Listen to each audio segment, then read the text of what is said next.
All right, everyone. The U.S. government is expressing some degree of concern right now over Iron Dome, specifically as Israel and Hezbollah inch towards potentially fighting one another in a more direct fashion. You have border incursions. You do have some sporadic rocket fire. The occasional missile is fired. The occasional sortie is run over Lebanon. You do have fighting between Hezbollah and Israel right now. But it's the typical, low-level thing where there's 10 people involved. That's been the norm throughout the war in Gaza. Normally, Israel's just dealing with Hamas. Hamas, of course, is much smaller than Hezbollah. Hezbollah is a fairly well-armed, fairly well-trained, beefy fighting force. It's not just a little militia of terrorists or something like that. It's a standard fighting force with armor and everything else that you could possibly want. The question is, would Iron Dome be capable of withstanding an all-out offensive by Hezbollah? So let's say that Hezbollah draws up all the rockets and all the missiles and shit near the border and fires them at the same time. Would Iron Dome be able to compensate for that? The short answer is probably no. You would have some interception capabilities, but the problem is eventually Iron Dome would run out of munitions. Hezbollah probably has more munitions than Israel right now on that token. Some of them would get through. There'd be fucking debris and craters everywhere and shit like that. Hezbollah probably has the capability of destroying the port that they were flying the drone at Haifa. They were flying the drone over the other day. They probably have the capability to flatline that. They probably have the capability of overrunning the border, because you got to realize a lot of the Israeli soldiers right now are kind of busy. They're kind of busy in a place called the Gaza Strip. And then you've got to guard the border with the eastern side there, with the settlements and everything there in the West Bank. I don't know that Israel would be able to withstand an onslaught of that kind. The problem is further compacted. Hezbollah is really tied with Iran. If Iran decided to join in the fun at the same time that Hezbollah does, it would be very difficult for Israel. Now, Netanyahu's already come out and said, well, if you tangle with us, we're just going to flatten you. We're going to destroy Lebanon. We'll fuck Hamas in the ass too. And Israel probably does have the ability to do that. I mean, if you used, battlefield nukes, it'd be a really quick war. And the problem is that there's a differential in manpower at this point. If you're talking about Hamas, which is depleted, plus Hezbollah, plus potentially Iran, Israel would have probably no choice but to deploy nuclear weapons. Well, there's your regional war. There's the brink of World War III, actually, arguably. It would be a real difficult time for every civilian within the region. Syria could get involved. At some point, the Egyptians, which they go out of their way to remain neutral and not to complain too much, even though the Camp David Accords are currently being violated by the Israelis. They're not really saying anything about it now, are they? They've shown great restraint. The Jordanians have been relatively friendly with Israel. I think that if you had a wider regional conflict, though, they could both enter the war on the other side, and then all hell breaks loose, because Israel is quite literally surrounded by countries that would be at war with it, or that at least would be interested parties and disinterested in aiding them. Effectively, Big Brother United States would have to march in order to fucking save the Israelis from themselves if Netanyahu hauls off against Hezbollah. Hezbollah would like that. They would love that. So they might try to antagonize the Israelis. We're looking at a situation where you are very, very close to a regional war. One in which the West would get involved inevitably. Would I support it? No, absolutely not. I'm not saying that I support that.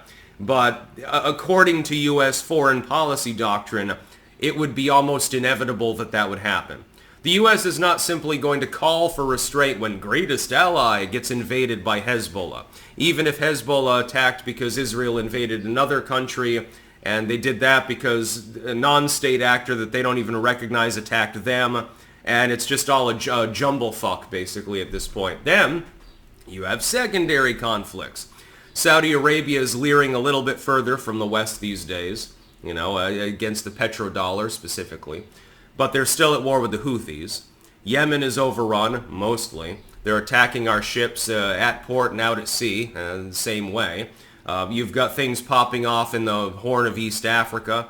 There's always Somali pirates and shit like that. Sudan is crumbling right now. The entire region is on fire. And there are people that don't even really, other than Israel v. Gaza, they don't even look at the broader implications of the powder keg that is that entire region of the world. It extends all the way into West Africa with ECOWAS.